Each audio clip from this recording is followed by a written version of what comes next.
you move, you need a reliable company led by passionate folks, eager to assist its customers during a transitional process that needs to be smooth. Call Essential Moving Experts at 844-368-5750 for all your local and long-distance moving needs. You can rely on Essential Moving Experts. Mention the Big O Show and get $150 off. Family owned and operated, they offer free 30-day storage, full-service moving, fully licensed, bonded, and insured. Moving was never so easy. EssentialMovingExperts.com. If you're a Miami sports fan, then there's only one store to go to, and that's Caneswear at Miami Fanwear in Davie. They're your one-stop shop for all your inner Miami CF, Canes, Dolphins, Panthers, and Marlins merchandise. They have hats, t-shirts, game day jerseys, and so much more. Located at 2511 South University Drive in Davie, and open 24/7 online at caneswear.com or innermiamiwear.com. Call them at 954-835-5597. Caneswear, the spot where inner Miami and all Miami sports fans shop. Why is it that you get locked out in the worst moments of your life? Where are my car keys? Man, I can't find my house keys. In those frustrating moments, you need a locksmith you can count on. A. Lenny Locksmiths in South Florida, from Miami to Port St. Lucie. In Central Florida, A. Lenny locks it down in Orlando and Tampa Bay. Lockouts or lock changes for home or business. Car key replacements and programming all model cars. 24-hour service. Call them at 855-869-5625. Go to the website at alennylocksmith.com. Red Recover now offers a simple-to-use, professional-grade light therapy device designed to help your dog heal and live a healthier life. Red Recover emits red and infrared light therapy based on the same science that NASA developed, all in a soft, flexible housing pad powered by a convenient, rechargeable lithium-ion battery. Say yes to science and give your dog the care it deserves with Red Recover. There's no need to drive around South Florida wasting valuable time looking for a new or certified pre-owned Acura. Go to the #1 volume sales dealership in the Southeast United States. Craig Zinn's Acura of Pembroke Pines. Purchase with pace and space in a dealership tailored to your needs. From home buying to providing a personal touch. Contact the 2020 Satisfaction Award winner Craig Zinn's Acura of Pembroke Pines. 888-776-5123. That's 888-776-5123. Or visit them at 15601 Pines Boulevard in Pembroke Pines.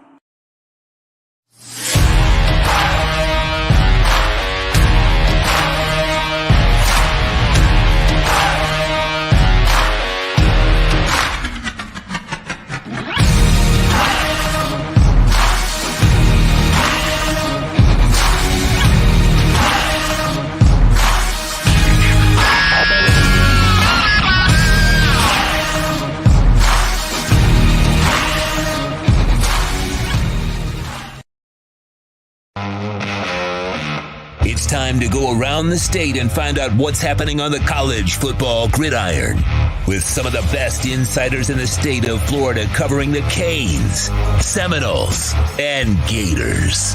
It's the Sportstalk305 State of Florida Gridiron Roundtable with Manny Navarro from The Athletic, Ira Schofel from warchant.com, and Kevin Brockway from the Gainesville Sun. Huddle up, Miami, Florida, and Florida State fans. Here's your host, Orlando Alzugari.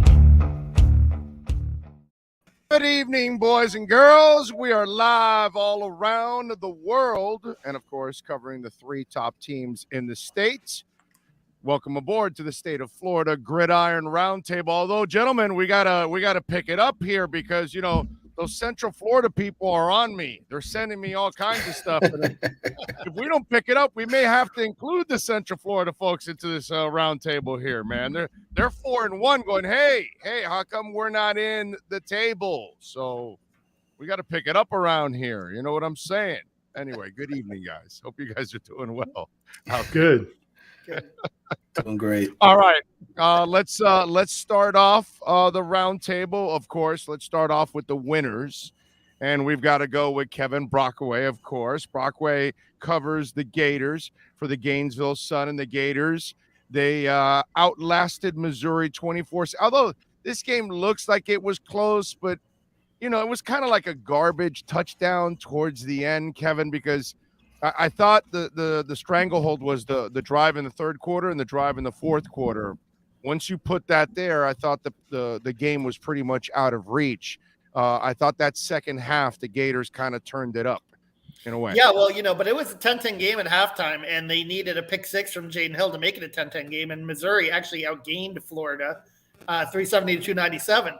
But, they got things going in the running game the second half, 4 runs of 30 yards or more. Anthony Richardson had a big scramble on a 4th and 2 play that set up the touchdown and put him up 17-10. And then a really nice touchdown pass, really threaded it in there to on the rollout to Ricky Pearsall. So he picked it up in the second half. The offense picked it up in the second half.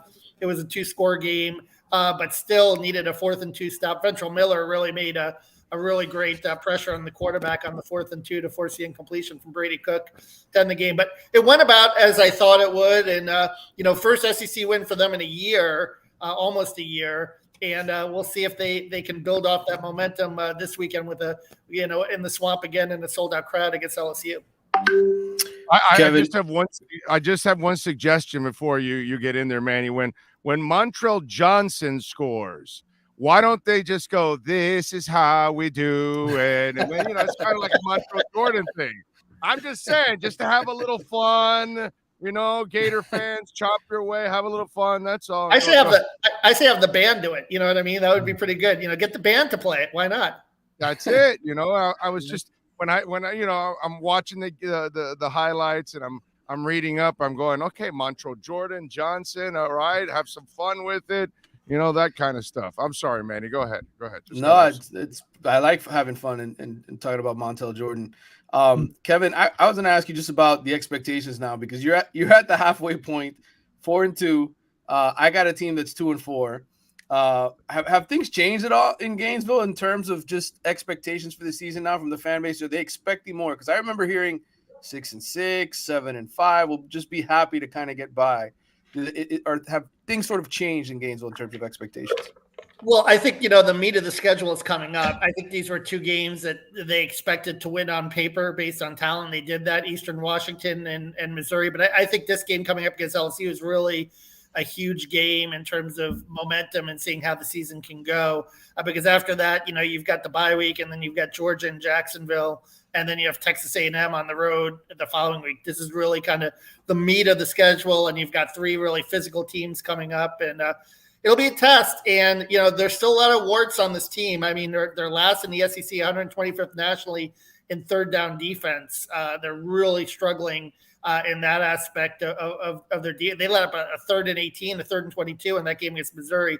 So I think fans are still, cautiously optimistic, but they're still finding, some things to complain about a little. And also, Anthony Richardson, they think he should be running more as well. And, to spark the offense a little bit, because only 65 yards of offense in the first half.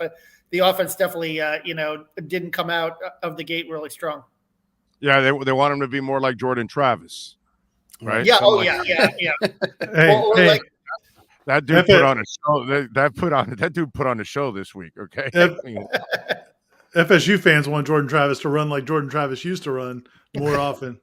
Yeah, I mean he was everything. We'll get to that, but just one of the things that I do notice about Florida State, and Miami, they don't flash enough stars. And when you talk about, hey, they're struggling on defense, dude, we're used to watching Florida have a couple of just gargoyles out there. You know what I'm saying? Just like Florida State and you're just used to them having a few of those special dudes that are just making a complete difference. What is that? What's also lacking in that Florida defense? Is there not a lot of special there, guys that can really change the game? Yeah, no, definitely. And the front 7, I think, especially Big O, is just really not up to Florida standard in terms of talent and in terms of depth. That's been a big issue in terms of, just really, making those kind of game-changing plays. Like you said, they got to the quarterback a little bit in the second half against Missouri. When they had the lead, they pinned their ears back a little bit. But, on average, this isn't a team that's going to scare you with their 4-man rush. And that's certainly been a big issue throughout the season. All right, let's move on to Tallahassee, where Florida State unfortunately came up short against number 14 NC State at that moment there, 19-17. As we just said, I mean, Ira, when we look at this game, Jordan did a lot there, and one of the things, I talked with Kevin about this a couple of weeks ago, where you don't want to get in the trap where your quarterback is your entire offense. And there were times where Ward got that big run, and there were moments too, but there wasn't enough complementing the run, the quarterback. And I kind of felt like Jordan had to carry the world. And God bless him, man. I mean, the kid tried. He played his ass off in that game. Right. Yeah, I mean, they've had a couple of issues in terms of I think they've had some opportunities for the running backs.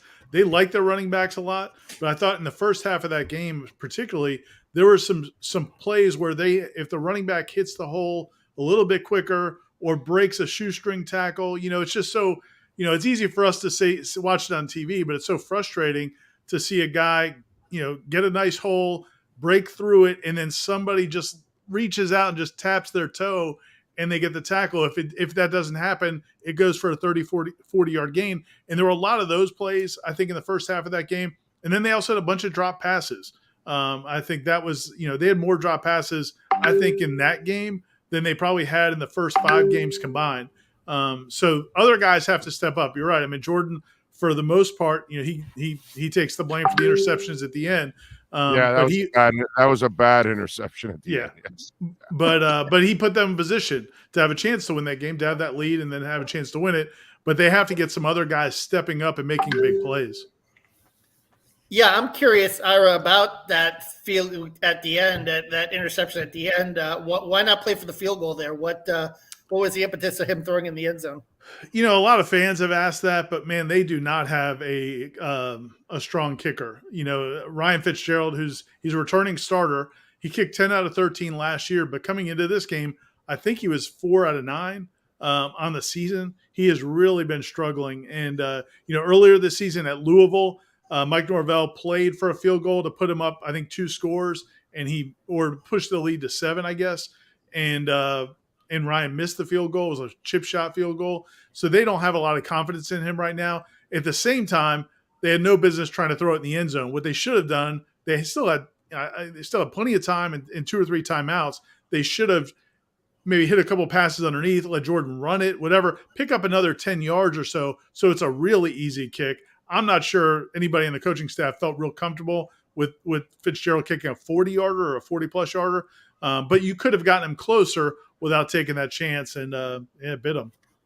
I bet you NC State's comfortable with their kicker. Holy crap. Man. He's legit. What's his last name? Isn't it Dunn? It is. Right? Yeah. He got it done.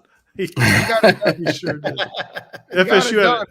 FSU had a pretty good Dunn back in the day, but that guy was special the other night. Yeah, no, that was good. But, hey, I got to tell you, I love Pookie Wilson. He's got body control for the fade. I don't know, man. How tall is Pookie? Is he like 6'2", 6'1"? What is he? He's probably 6'1" or so. He's still a bit taller than Micah Pittman, the guy that they had running that. And look, and you also have Johnny Wilson, and it made no sense. But I like that he plays bigger than what he is what I'm saying. He high points the ball.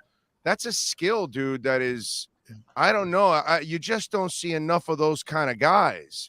And they can depend on that. Is that something that you think that's a consistent thing in his game? Because he did it a couple times in that game.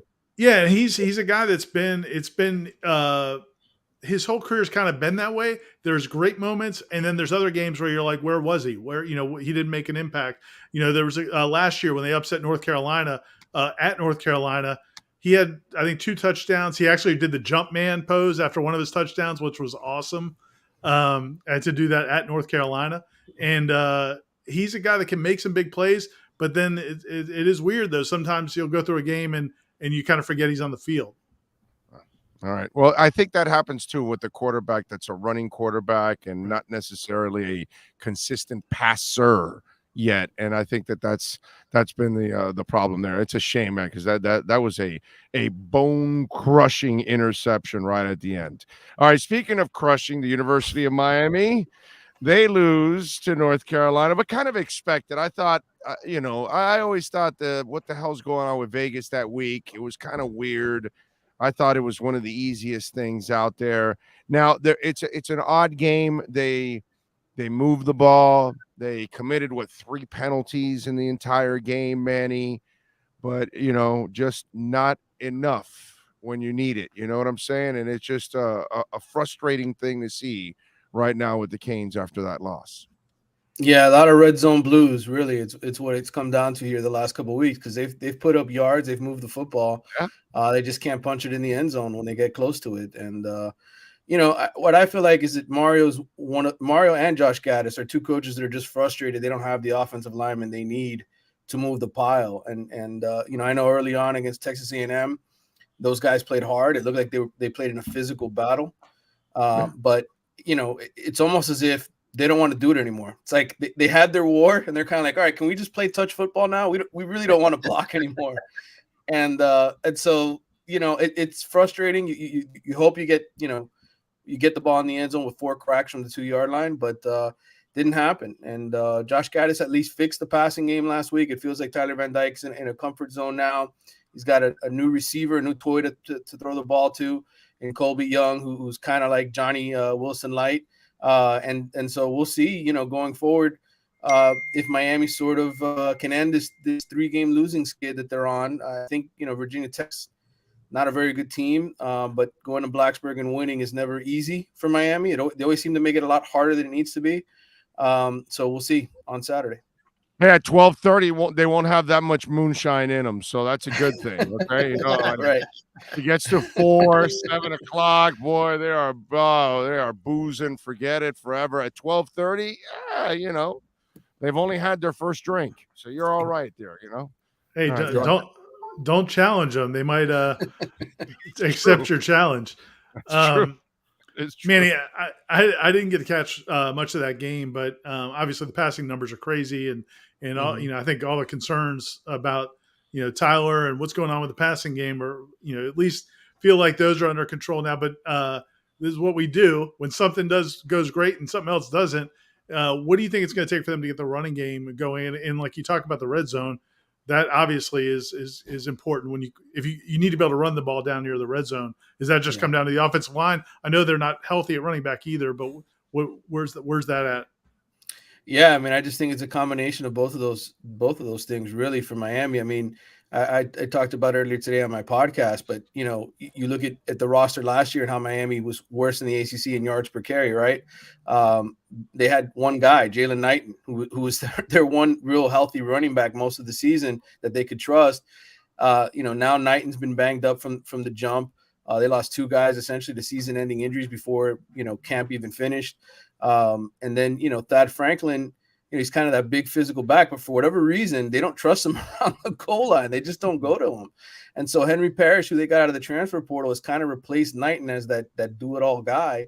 And physically, he's a small guy. He's not going to, bowl guys over and fall in the end zone. So they've got to make some adjustments. I think teams are obviously on to whatever it is Gattis is calling, because they're sniffing it out very easily. North Carolina is one of the worst run defenses in the ACC, and it just looked like everything that they called was, predictable. It was almost as if Gattis had sent his playbook over to North Carolina before the game, because it just was so simple for them to sniff everything out. So they've got to make adjustments. I think they've got to get Thad Franklin more involved around the goal line, and I also think they've got to have plays that go a little faster. It feels like very delayed sort of handoffs on 3rd and short, 4th and short. They're running play action on 4th and short when really all you want to do is get the ball out of Tyler's hands and give a receiver a chance to go up and get it. So I think we'll see those changes this week. Well, you just brought something up really interesting with Thad. Considering they want to run the ball, okay, well, the other guys aren't necessarily punishing runners. Well, Thad can be more of a punishing runner. So if that's something that you want more of that element that you're bringing to the table in Cristobal and Gattis, but yet the other guys don't fit it. That's why this week I give Gattis credit. Finally, he went with a lot more no huddle and and sped it up more for Van Dyke, and then you got better results, obviously, because you need to adjust as a coach. So if you want a little bit more hammer in your game, why not bring the guy or use the guy more that brings that sledgehammer to then have the third and shorts, hammer those guys away and use the other guys maybe out in the flats and those kind of things. Yeah, I mean, it makes perfect sense. So, but when has perfect sense actually happened at Miami in the last 20 years? It always feels like they get in their own way a lot of the time, right? Look, I don't think Gattis is a bad offensive coordinator. He won the Broyles Award last year. I just think, again, to me, it all comes back to these guys trying to run an offense that doesn't have the personnel to run certain plays that they want to run. In this case, I don't know why they don't give Thad Franklin more opportunities. They just need to stick him in there and see what he can do in those third and short and fourth and short, goal line type situations. And so, to me, hasn't worked. You've lost 3 games in a row. Just do it. Give the guy a chance and make the adjustments necessary. That's Manny Navarro from The Athletic, Kevin Brockway from the Gainesville Sun, and Ira Schofel from War Chant. I'm Orlando Alzagari. We got Sean Stanley mastering the program. This Saturday, Miami will take on Vautech at 12:30. Miami is favored by 7. The over and under is 46.5. The money line, Miami minus 245, Vautech plus 240. And then at 7 o'clock, it's LSU at Florida. Florida favored by 3. The over and under is 51.5. LSU plus 115 on the money line. Florida minus 135 on the money line at 7:30. Clemson taking on Florida State. Clemson favored by 3.5. Ukulele and the boys. We'll see if they can get it done. Florida State and Clemson over and under is 51. Clemson is minus 180 in the money line, and Florida State plus 155 right now on the money line. You are listening to the State of Florida Gridiron Roundtable right here on the Sportstalk305 Network. You're listening to the State of Florida Gridiron Roundtable on the Sportstalk305 Network. Subscribe to Big O Radio Show on most platforms. There's no need to drive around South Florida wasting valuable time looking for a new or certified pre-owned Acura. Go to the #1 volume sales dealership in the Southeast United States. Craig Zinn's Acura of Pembroke Pines. Purchase with pace and space in a dealership tailored to your needs. From home buying to providing that personal touch. Contact the 2020 Satisfaction Award winner Craig Zinn's Acura of Pembroke Pines. 888-776-5123. That's 888-776-5123. Or visit them at 15601 Pines Boulevard in Pembroke Pines. Hey guys, this is Hayden Hurst, NFL tight end. I'm partnering today with Red Recover. We're going to run you guys through some drills.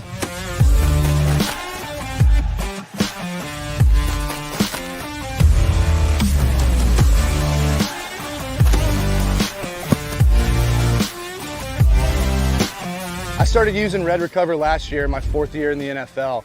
It just helps me on Mondays after games get my recovery process started, get back into the fold of the week, and get ready for the following Sunday. And if you want to recover like me, use Red Recover.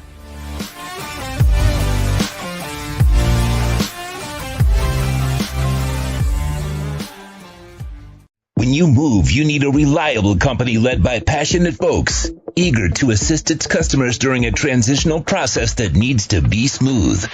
Call Essential Moving Experts at 844-368-5750 for all your local and long-distance moving needs. You can rely on Essential Moving Experts. Mention the Big O Show and get $150 off. Family owned and operated, they offer free 30-day storage, full-service moving, fully licensed, bonded, and insured. Moving was never so easy. EssentialMovingExperts.com. You're locked into the platform truly dedicated to college football around the state. This is the State of Florida Gridiron Roundtable on the Sports Talk 305 Network. Oh, we are back. Yes, sir. We're not technically savvy, but we are back. All right. I'm not technically savvy. Take a look around college football. All right, gentlemen, we know it's not easy. You guys have been covering football a long time. You've watched coaches take over programs. You've watched, all three of you are covering programs that have incredible histories, and you've watched coaches who have had to take over to try to continue that incredible history. Well, Brett Venables has had to do that also, and it looks like he's running into a little problem there at Oklahoma. He's now 3-3, losses to K-State, TCU, and Texas. They beat UTEP, Kent State, and Nebraska. When was Kent State good the last time? When Saban was there? Anyway, so that's not very good right now. And obviously they're talking about the honeymoon is over and all that kind of stuff. When you look at that from the outsider's point of view, and you've experienced it from inside, anybody can start on this. What is the challenge of trying to make that move from assistant coach to head coach at the college level? Well, I would say my experience is always, especially with coordinators, lifelong coordinators like Venables is, the challenge is learning how to hire staff, right? Learning how to hire guys that are going to execute your vision and not making mistakes. And, Ted Roof's a guy who's coached for a long, long time in this profession.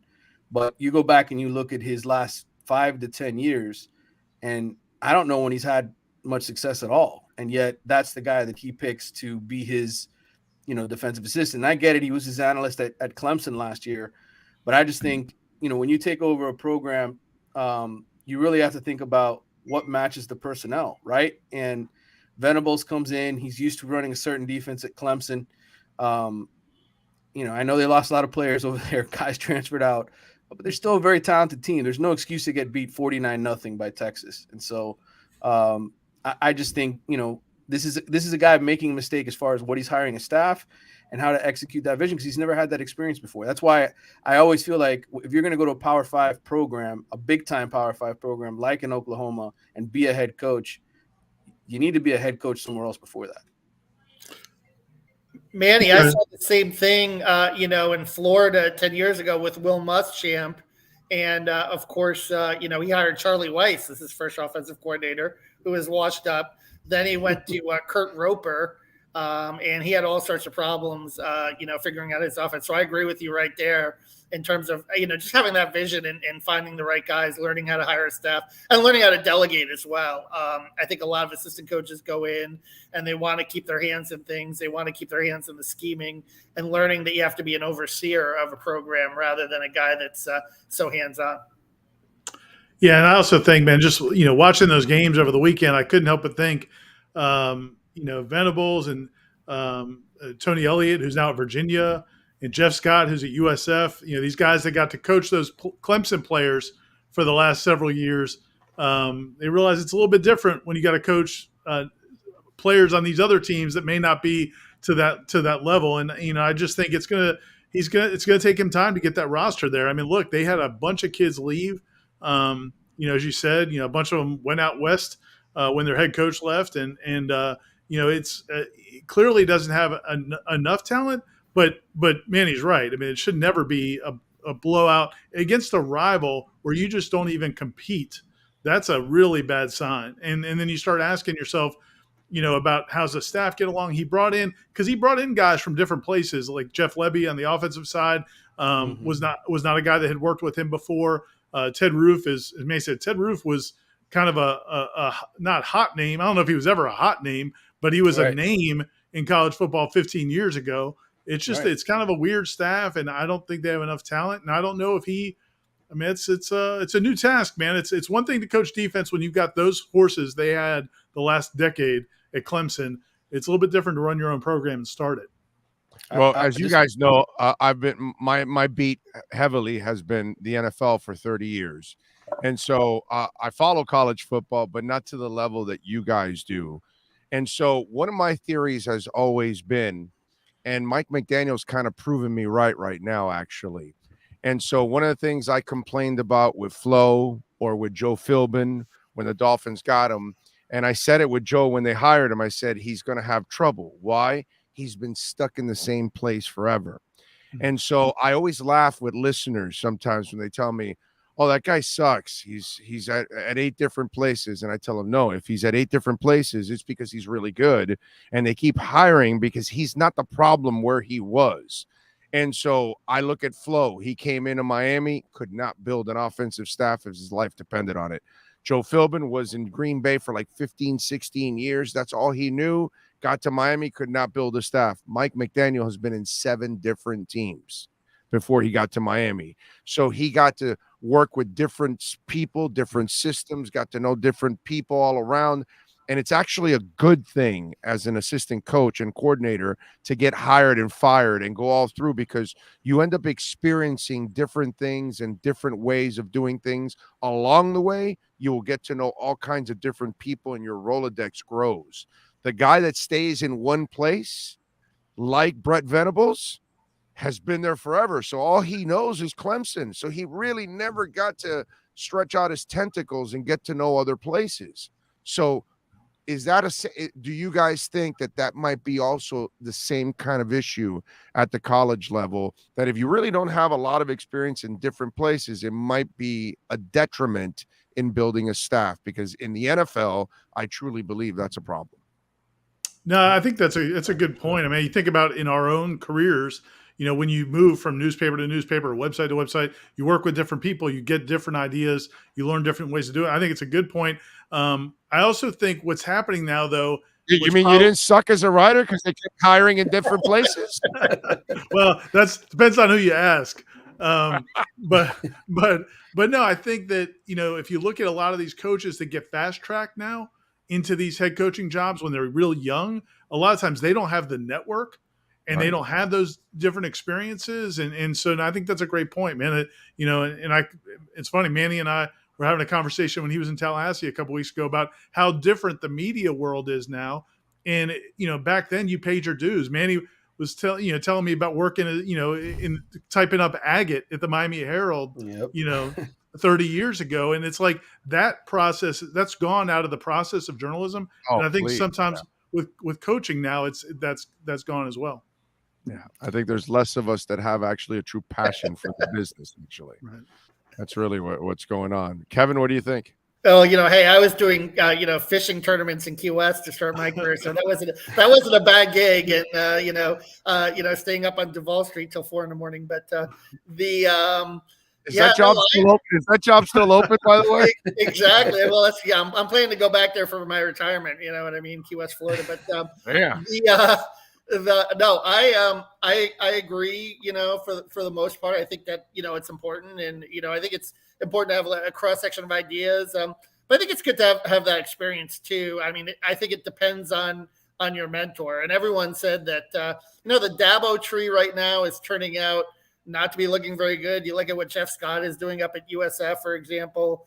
He's kind of struggling up there. But the Saban tree had some duds as well. When you looked at, Will Muschamp at Florida, for example.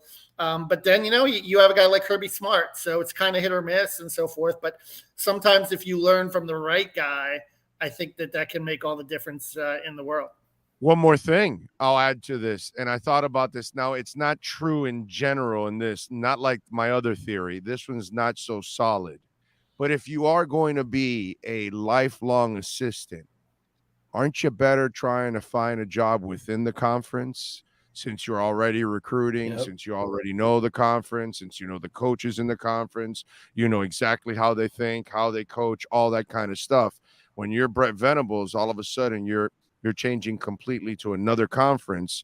Now you've got to get to know the habits of all those people now at the same time. So it becomes another challenge on top of that. Whereas maybe if you can find another job in the SEC like Kirby did, well, now you have the fruits of recruiting the SEC, and maybe you might be able to even recruit better coaches because you've got SEC. Well, I mean, Big 10 money, Big 12 money is still good money, but still, do you think it might help him if he would have stayed in the ACC, let's say, because he knew the ACC, that kind of stuff? Well, I would just say, I think Tony Elliott. Yeah, I would just say, I think part of it though is it depends on what you surround your staff with. Like when Jimbo came to Florida State. He didn't know anything about the ACC, but he also brought in a lot of recruiters that had recruited South Florida. So he brought in Eddie Grand and James Coley and Damian Craig, and he brought in the guys that had these South Florida connections. So it wasn't a big struggle. Mike Norvell, that was one of the criticisms of his staff when he came in. He didn't hire a bunch of Florida coaches. He brought in his guys from Memphis mostly and a couple other guys, but they weren't necessarily South Florida ties. So I do think back to Manny's point from earlier, the staff you hire is a big deal, man. It's a huge, and sometimes you only get one chance at it, and you got to make good hires. Sounds like he went the Al Golden way. All right, so does he figure it out? I don't know. I mean, look, they're going to the SEC next year, the year after, right? I mean, it's only going to get tougher from here for Oklahoma, and I don't know what he's going to do with the staff. He's going to make a change. He's probably going to have to make a change right after the season and bring somebody else in. I think the other aspect is, yes, I mentioned Ted Roof being his coordinator, but as Kevin I think mentioned earlier, you have to kind of delegate some of that authority, right? I think a lot of these coaches like Manny Diaz, for instance, right? Last year he just said, "Hey, I'm gonna run the defense at Miami." No, you got to be the head coach. You should hire somebody else to do that so you can do your job right. And that to me is another big aspect in all of this is, a lot of these coordinators like Venables don't want to let go of certain things that they like to do. I don't know. I mean, look at Jimbo over at A&M, right, with that offense. When do you let go of the offense and just become a head coach and do your head coach duties? I think those are all reasons why you're seeing guys fail. They're going to have to pry that offense out of his cold, dead hands. He is not turning over that offense. I can tell you that much. Okay. All right. Chip Kelly, is there a new Wizard of Westwood now? And we're dating ourselves, of course. The youngins are going, what the hell is that? Anyway, so Bruins are 5-0 now. But you know us, we've got that West Coast bias. We don't care about what happens in the West Coast and those kind of things. Anything west of the Mississippi doesn't count. Everything east of the Mississippi, counts in our view. But then again, is that the perception or is that the reality? Because nothing out west ever really ends up in the national championship and winning. It's usually a team from the SEC or one of the other. It's never really out there. So how do we view Chip Kelly and UCLA's 5-0 start, gentlemen? Well, I'll tell you this, that I find it fascinating with Chip Kelly because don't forget Scott Strickland was on the plane to New Hampshire trying to get Chip Kelly a few years ago and ended up with Dan Mullen. And in the beginning, it looked like Florida made the right hire with Dan Mullen, and Dan Mullen flamed out, and UCLA gave Chip Kelly the time to build, and now he's got a 5-0 program.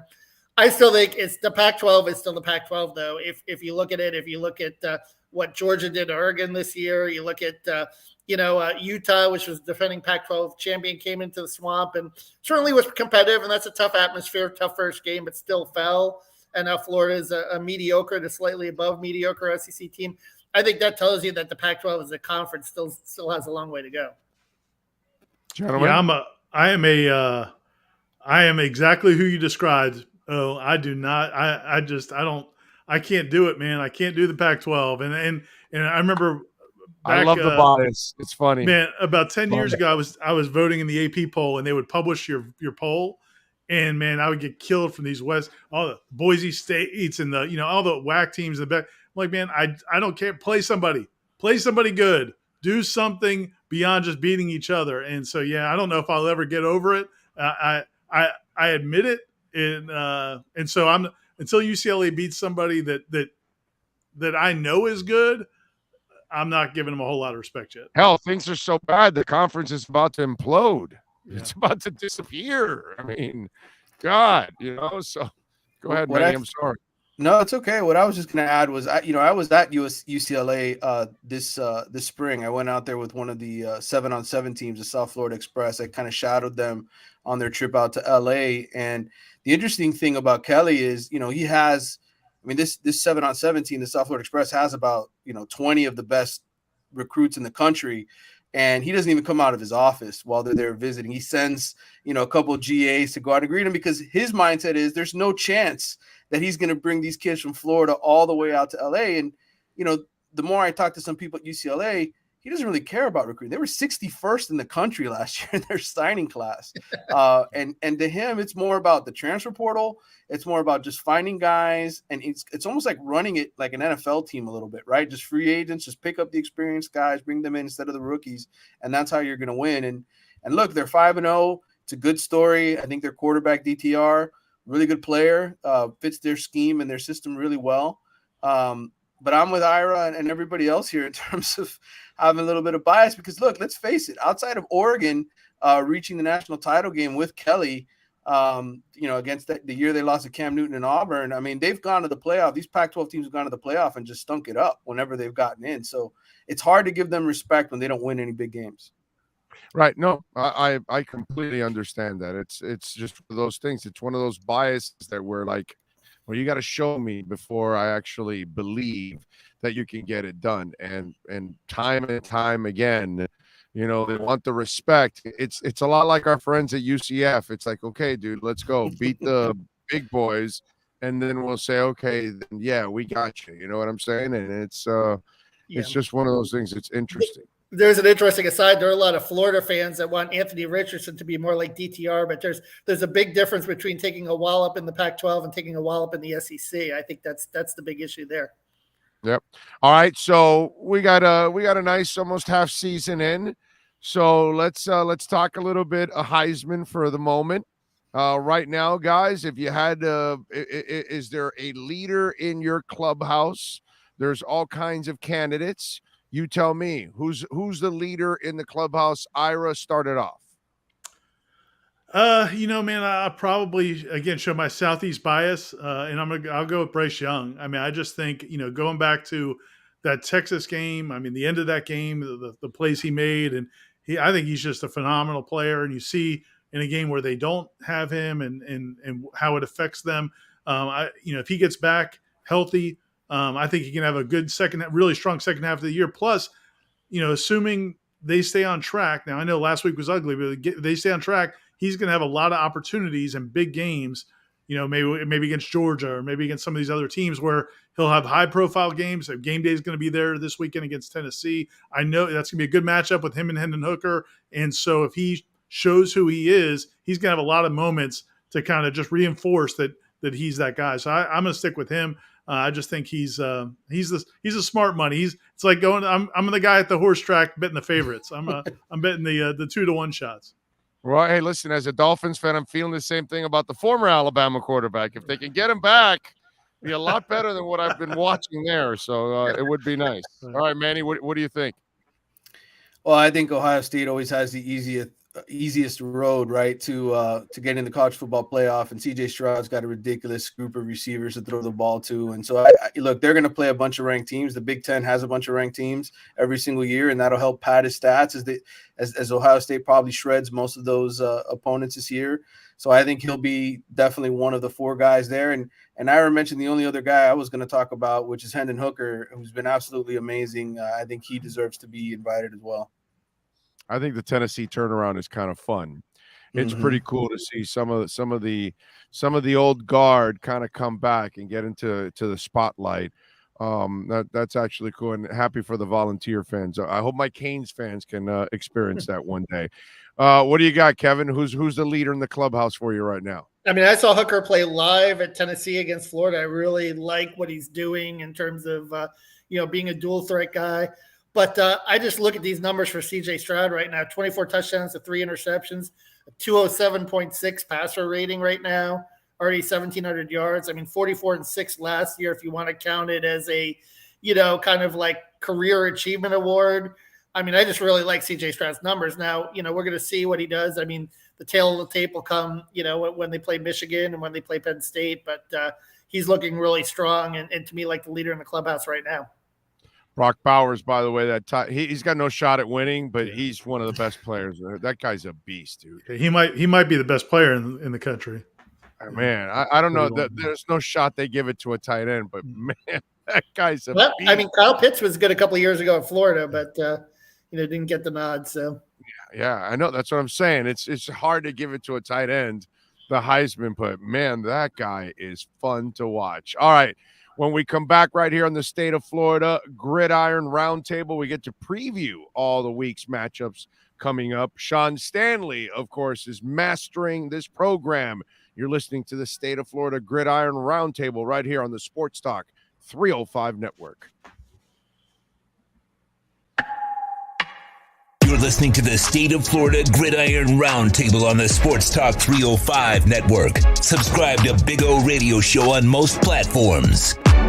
There's no need to drive around South Florida wasting valuable time looking for a new or certified pre-owned Acura. Go to the #1 volume sales dealership in the Southeast United States. Craig Zinn's Acura of Pembroke Pines. Purchase with pace and space in a dealership tailored to your needs. From home buying to providing that personal touch. Contact the 2020 Satisfaction Award winner Craig Zinn's Acura of Pembroke Pines. 888-776-5123. That's 888-776-5123. Or visit them at 15601 Pines Boulevard in Pembroke Pines. Hey guys, this is Hayden Hurst, NFL tight end. I'm partnering today with Red Recover. We're going to run you guys through some drills.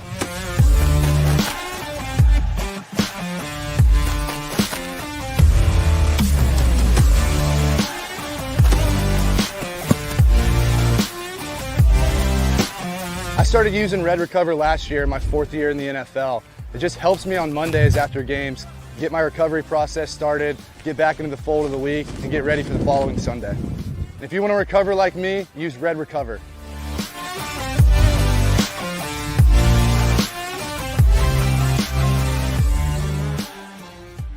When you move, you need a reliable company led by passionate folks, eager to assist its customers during a transitional process that needs to be smooth. Call Essential Moving Experts at 844-368-5750 for all your local and long-distance moving needs. You can rely on Essential Moving Experts. Mention the Big O Show and get $150 off.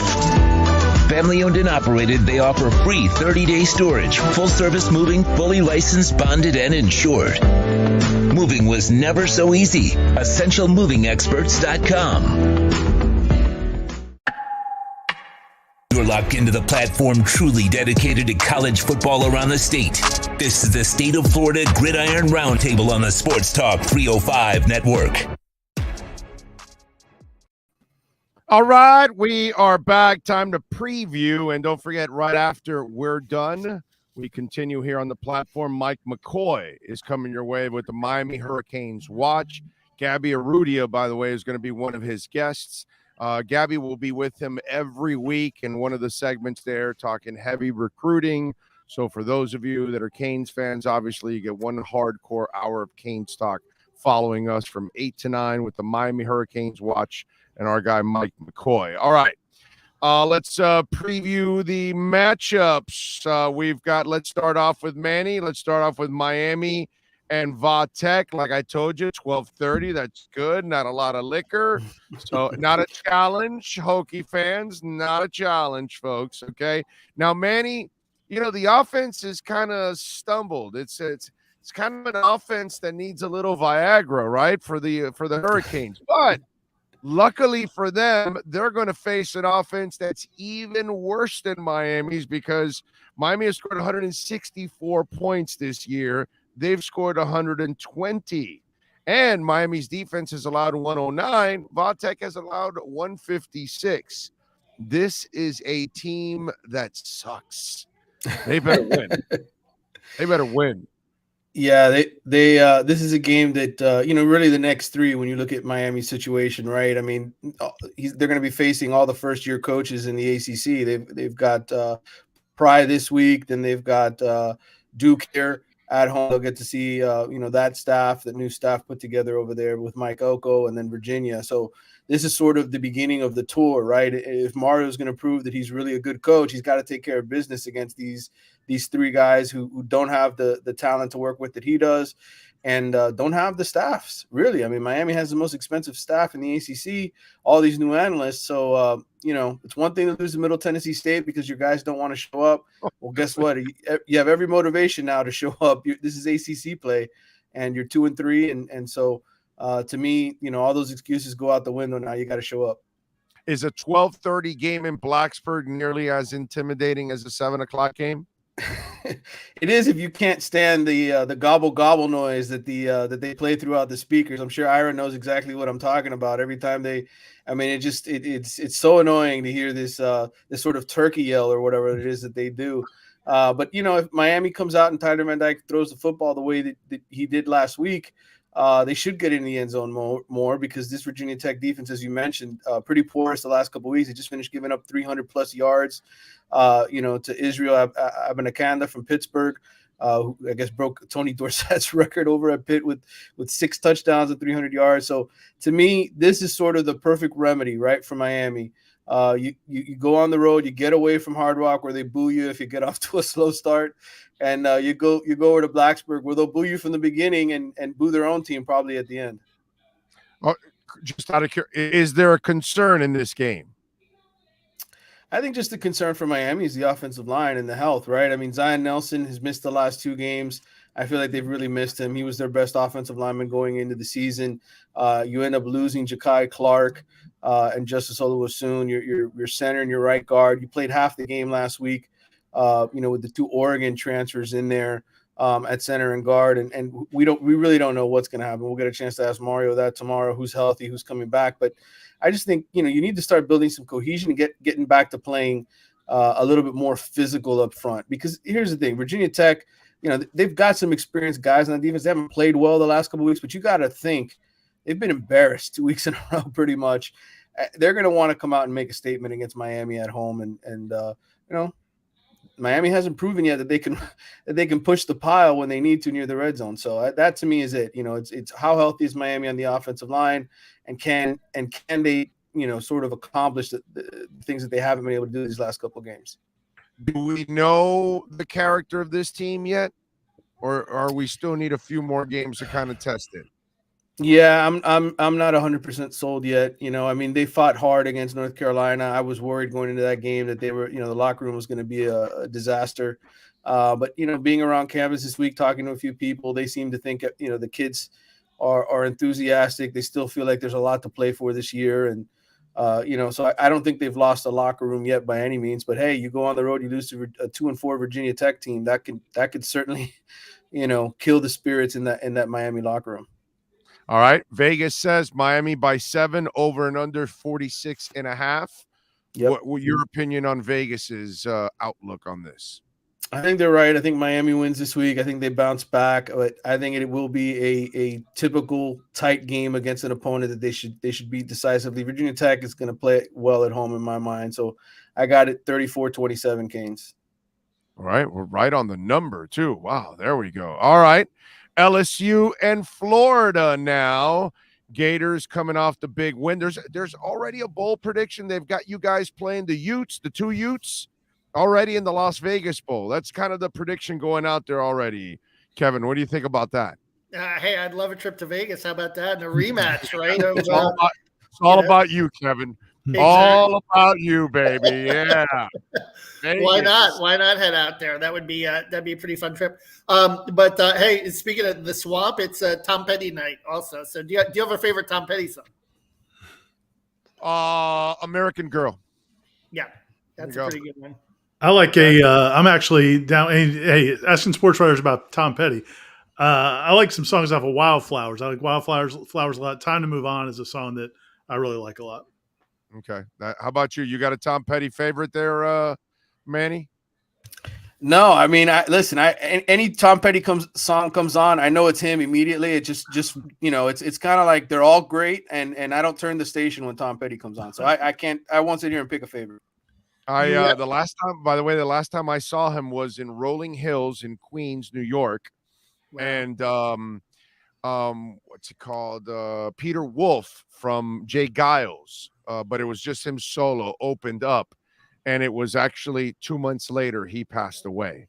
So I got to see that was his final tour that I ended up getting to see. I've seen him several times, but that was the first time that I saw him out of the state of Florida, seeing him at Rolling Hills there in Queens, and that was actually a really cool experience.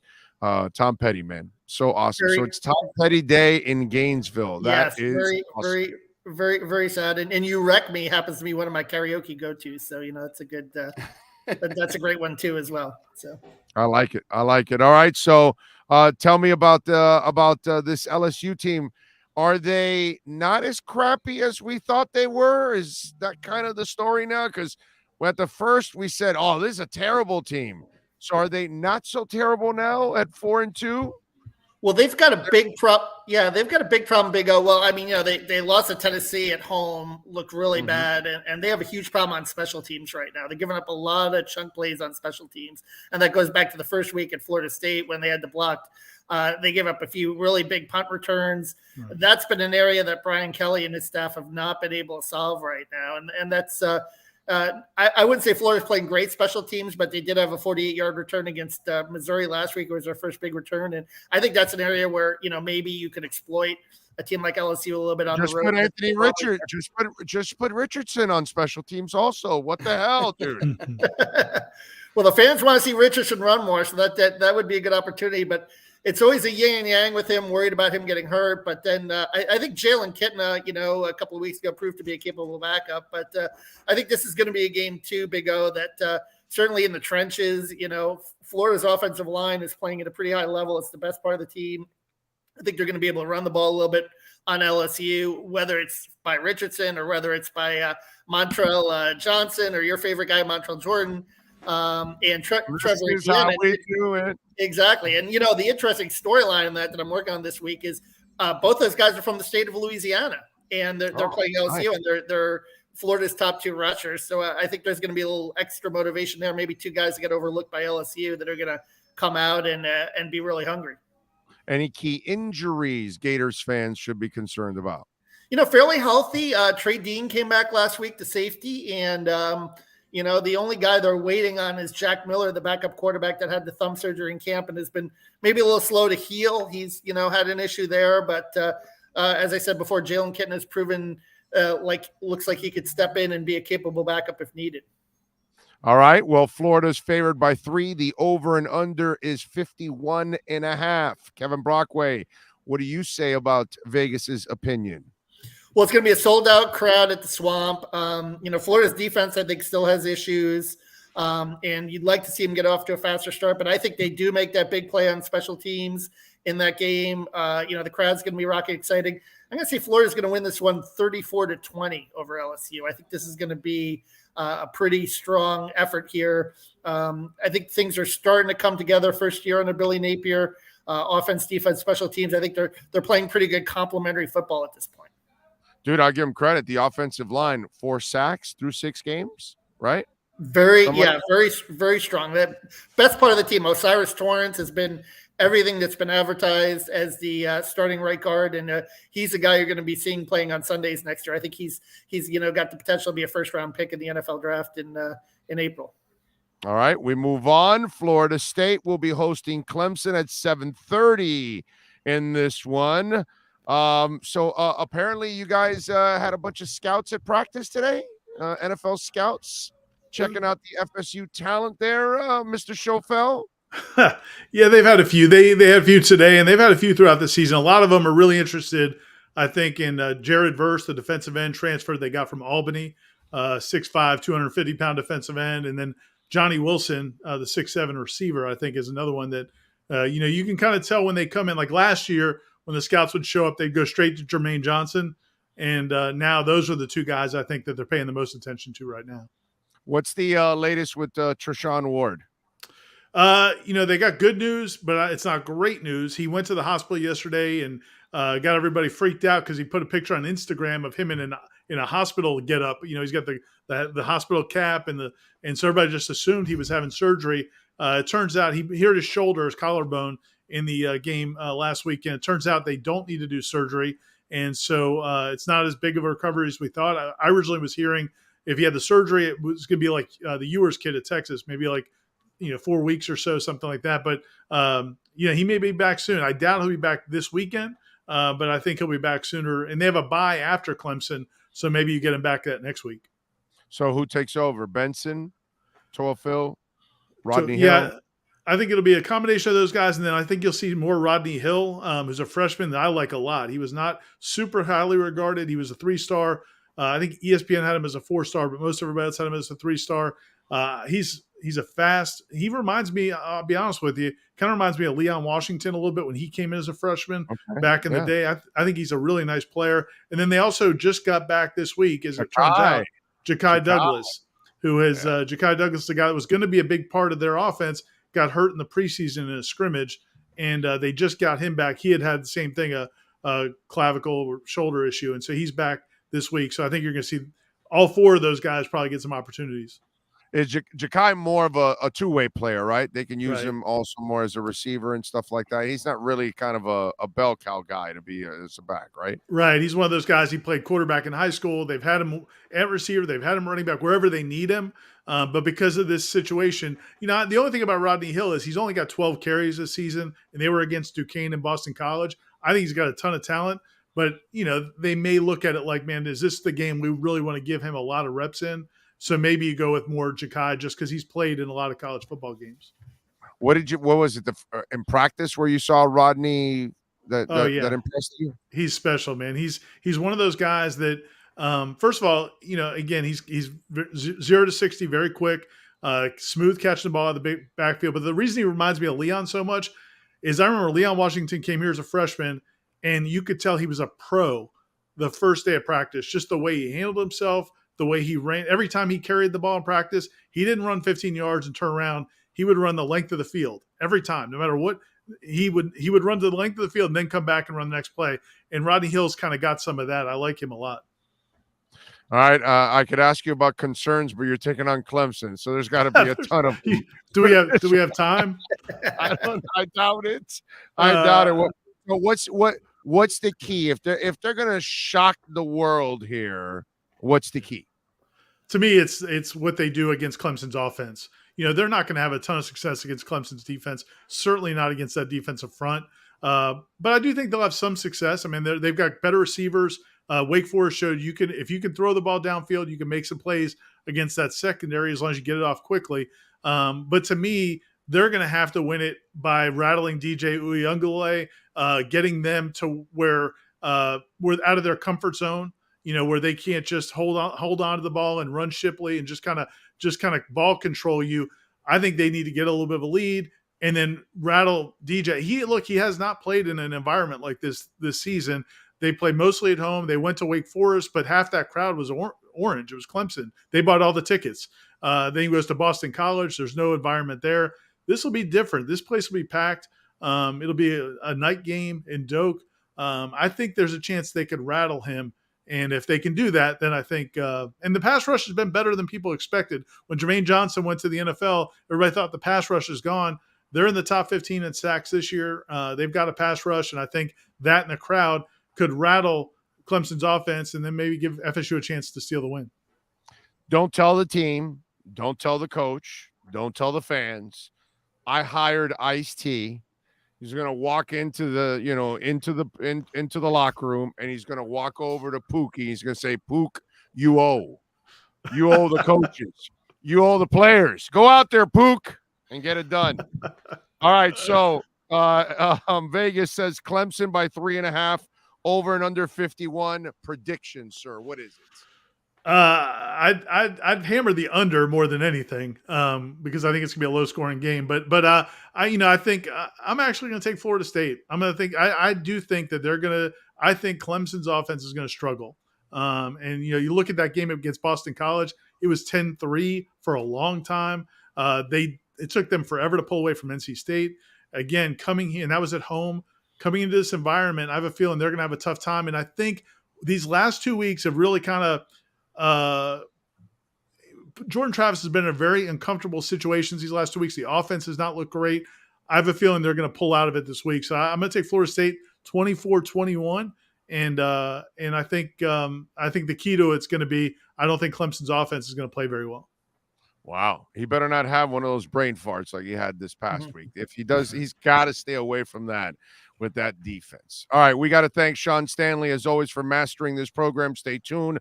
Mike McCoy and the Miami Hurricanes watch is coming your way. On behalf of Ira Schofel, Kevin Brockway, and Manny Navarro, I'm Orlando Alzagari. Thank you for listening to the State of Florida Gridiron Roundtable right here on the Sportstalk 305 Network. You've been listening to the State of Florida Gridiron Roundtable on the Sportstalk305 Network. This program is mastered by Sean Stanley and Chad Show. Make sure to subscribe to the Big O Radio Show on all platforms. Thank you for supporting us.